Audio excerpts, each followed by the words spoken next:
तो आप समझो आपको भी डिप्रेशन तो आता है, धरती भी घूमती है, पैर भी खिसकते हैं, कमज़ोरी भी होती है, चक्कर भी खाते हो, डरते भी हो, भयभीत भी होते हो और मोहवश भी कर्तव्यच्युत होते हो कि सामने वाले को कैसा लगेगा। सब कुछ तो आप में है। एक अर्जुन में जो कुछ चीज़ें थी वो सब आप में ही है ही।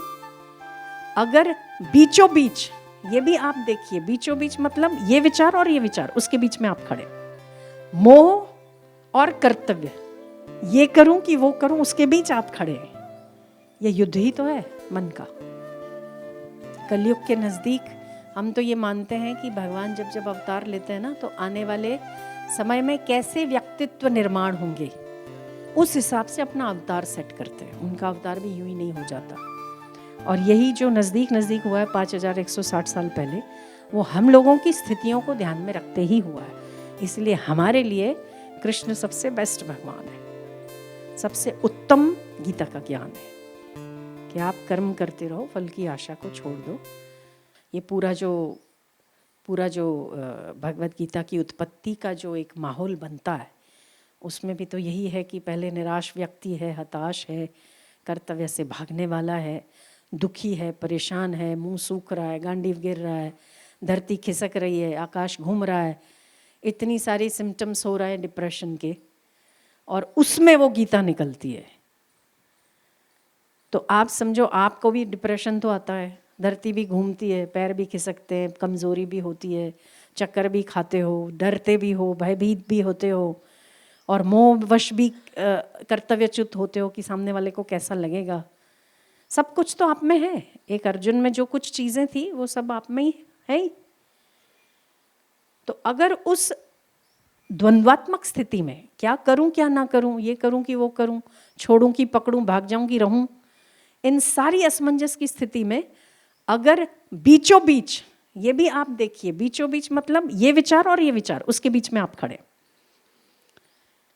डिप्रेशन, तनाव और अच्छी स्थिति, आपकी अच्छी स्थिति लाने का प्रयास और मन नेगेटिविटी की ओर जाने का उसका सहज स्वभाव, इस दोनों के बीच में आप खड़े।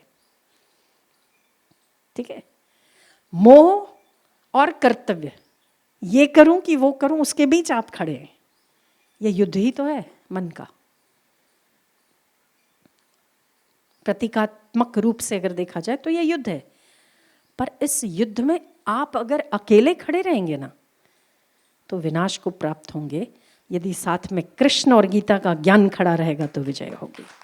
सिंपल, सीधी बात है कि जब तक अर्जुन अकेले है ना, तब तक वो डिप्रेस्ड है, तब तक वो तनाव में है, डिप्रेशन छोड़ नहीं रहा है उनको। पर जब जब कृष्ण उठते हैं उनके भीतर और कृष्ण उठते हैं, तब सारी चीज़ें बदलने लग जाती है। तो इसीलिए संवाद का विषय है कृष्ण, कि अगर हम भी डिप्रेशन में चले जाएं तो अर्जुन की तरह पूछे कि क्या करना है, तो आपको डांट लगाएंगे, निकम्मो मैंने दे रखी है गीता, उठा और पढ़, आ जाएगा बाहर।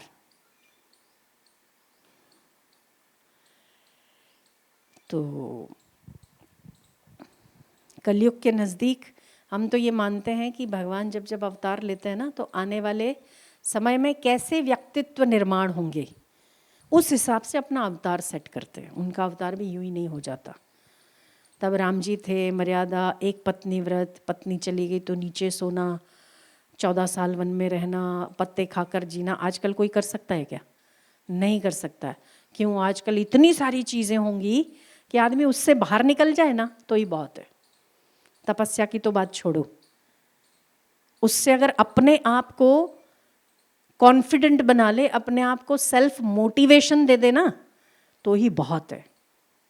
मोटिवेट कर लेना आज के ज़माने में इतनी नेगेटिविटी के बीच में, तो ही बहुत है। तो फिर वो कृष्ण का अवतार हुआ।